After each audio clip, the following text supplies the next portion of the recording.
Buongiorno a tutti, sono Pasquale D'Avorio, presidente dell'Associazione per la tutela della salute mentale dell'Alto Friuli, un'associazione di volontariato che si occupa naturalmente, lo dice già la sigla, io direi del benessere mentale, non solo quindi della salute, perché quando si pensa alla salute mentale già si è in una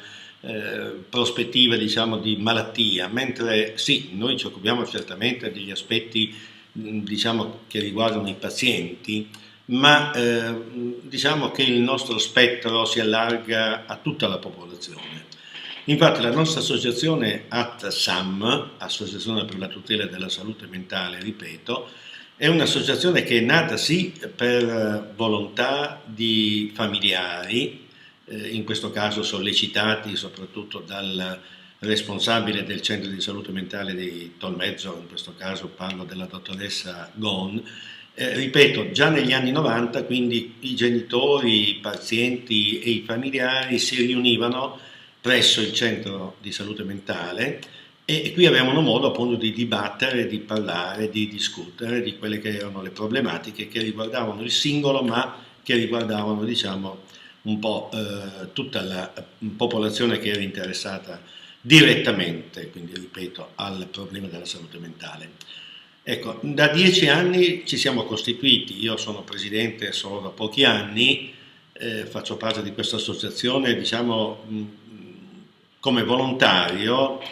non essendo un paziente, diciamo, che attualmente viene seguito dal centro, ma come me ce ne sono altri, ripeto, per cui l'associazione è un'associazione di familiari, ma non necessariamente ne fanno parte, ripeto, solo coloro che hanno un rapporto diretto con il centro di salute mentale. Quindi che cosa ci proponiamo in effetti? Ci proponiamo sì, in primo luogo, di garantire i servizi, la qualità dei servizi dell'azienda e del dipartimento, perché il dipartimento, come si sa, si articola poi nel centro di salute mentale di Tolmezzo, ma anche nel centro di salute mentale di Gemone, quindi noi siamo in qualche modo coinvolti anche, è una nostra richiesta, ma è anche una disponibilità che noi riscontriamo appunto negli operatori, in quanto una serie di problematiche è bene che le affrontiamo insieme. Ma poi, come dicevo, siamo impegnati nel sociale, in quanto ci preoccupiamo di superare quello che è lo stigma della salute mentale, vale a dire quella paura,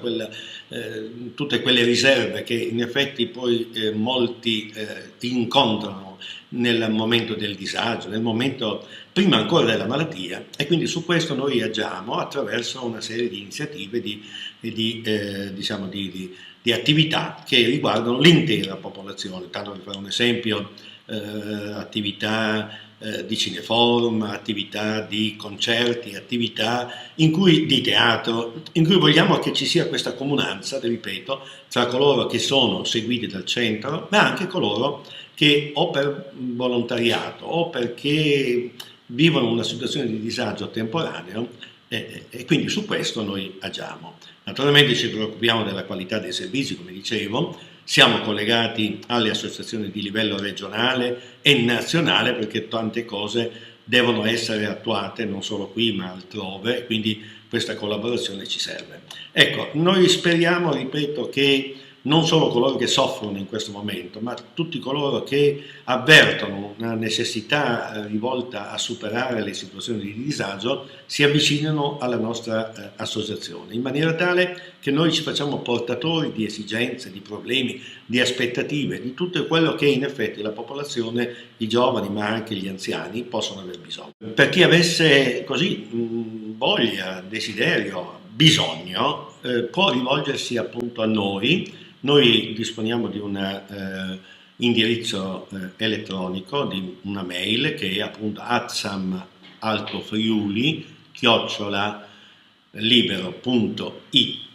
ripeto @libero tutto attaccato @libero.it, ma abbiamo anche un telefono che può essere appunto così un punto di riferimento. Noi ci vediamo a Tolmezzo tutti i venerdì pomeriggio Poi ci vediamo ogni primo giovedì del mese con gli operatori, con la dottoressa Gomma in questo caso. Il numero di telefono, lo dico adesso, 389 95 37 868. Ecco, grazie a voi che ci avete ascoltati, grazie all'azienda che ci ha concesso questa opportunità non solo di farci conoscere ma anche di essere così disponibili a coloro che volessero mettersi in contatto con noi, e arrivederci.